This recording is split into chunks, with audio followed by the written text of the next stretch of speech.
Assalamualaikum warahmatullahi wabarakatuh. Bismillahirrahmanirrahim. Alhamdulillahirabbil alamin. Wassalatu wassalamu ala asrafil anbiya'i wal mursalin wa ala alihi wa sahbihi ajma'in. Amma ba'du. Sahabat beriman yang dimuliakan Allah Subhanahu wa taala. Tak ada kebahagiaan yang paling diimpikan oleh manusia selain dicintai oleh Allah Subhanahu wa taala. Berbagai cara dan upaya kita lakukan agar mendapatkan ridho dari Allah Subhanahu wa taala, baik itu dalam ibadah, aktivitas hingga hendak tidur, selalu ingin mencari ridhonya Allah Subhanahu wa taala. Hal tersebut semata-mata kita lakukan untuk bisa mendapatkan perhatian dari Sang Khalik, karena keutamaan ketika kita dicintai oleh Allah Subhanahu wa taala, insya Allah kita akan mendapatkan kenikmatan di dunia dan kenikmatan di akhirat. Rasulullah SAW pernah bersabda, apabila Allah mencintai seorang hamba, maka dia menyeru Jibril, sesungguhnya Allah mencintai fulan, maka cintailah dia. Maka Jibril pun mencintainya. Lalu malaikat Jibril menyeru penduduk langit, sesungguhnya Allah mencintai si fulan, maka cintailah. Maka penduduk langit pun mencintainya. Setelah itu kecintaannya diteruskan kepada penduduk bumi. Hadis riwayat Bukhari. Berikut ini 5 tanda atau ciri-ciri Allah sayang kepada kita. Yang pertama, dibukanya pintu amal soleh sebelum kematian.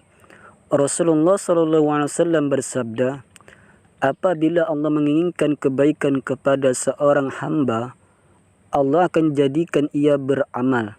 Dikatakan, apakah dijadikan beramal itu? Beliau bersabda, Allah bukakan untuknya amalan soleh sebelum meninggalkannya, sehingga orang-orang yang berada di sekitarnya ridho kepadanya. Hadis riwayat Ahmad dan Al-Hakim. Dari hadis tersebut sudah dijelaskan jika Allah menghendaki kebaikan pada hambanya, bahwa Allah akan menjadikan hamba tersebut beramal soleh sebelum ia wafat, dan mendoakan hamba tersebut senantiasa bertaubat kepada Allah Subhanahu wa taala atas kesalahannya dalam setiap nafasnya. Yang kedua, dipercepat sanksi atau hukumannya di dunia.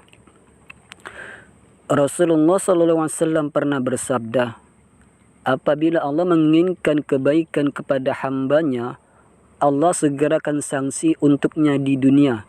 Dan apabila Allah menginginkan kebaikan kepada hambanya, Allah akan membiarkan dosanya di dunia sampai Allah membalasnya di hari kiamat. Meski salah satu seorang dicintai Allah Subhanahu wa taala adalah dipercepat sanksinya di dunia, akan tetapi kita tidak dianjurkan untuk meminta kepada Allah Subhanahu wa taala agar dipercepat sanksi kita di dunia, karena belum tentu kita akan sanggup untuk menghadapinya. Yang ketiga, difahamkan dalam urusan agama. Rasulullah SAW pernah bersabda, barang siapa yang Allah inginkan kebaikan padanya, Allah akan faqihkan ia dalam agama. Hadis riwayat Bukhari dan Muslim.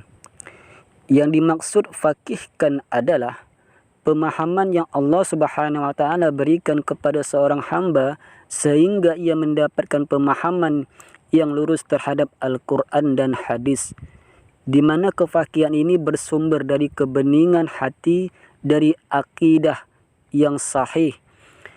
Jika hari dipenuhi dengan hawa nafsu, maka orang tersebut tidak dapat memahami Al-Quran dan hadis dengan benar. Yang keempat, diberikan ujian atau cobaan. Rasulullah SAW pernah bersabda, barang siapa yang Allah inginkan kebaikan, Allah akan memberikannya musibah.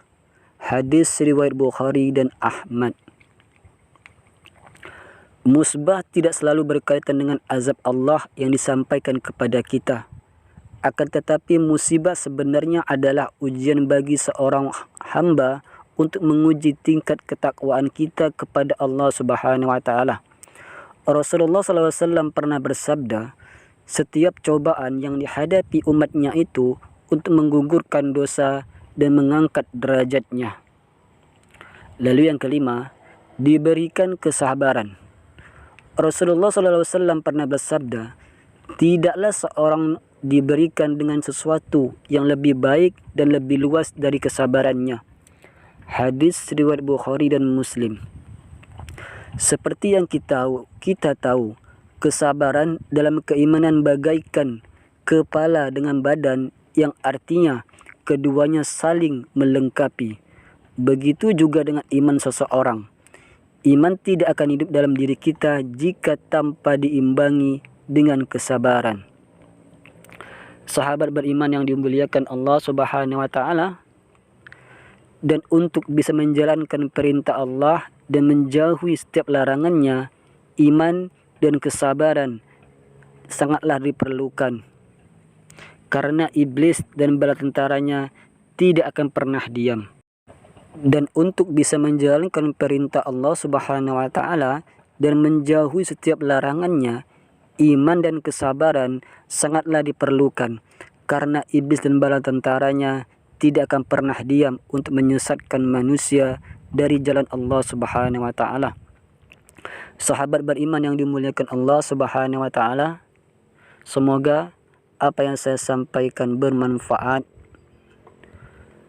Jika ada kata-kata yang salah, mohonlah dimaafkan. Singkat cerita, wassalamualaikum warahmatullahi wabarakatuh.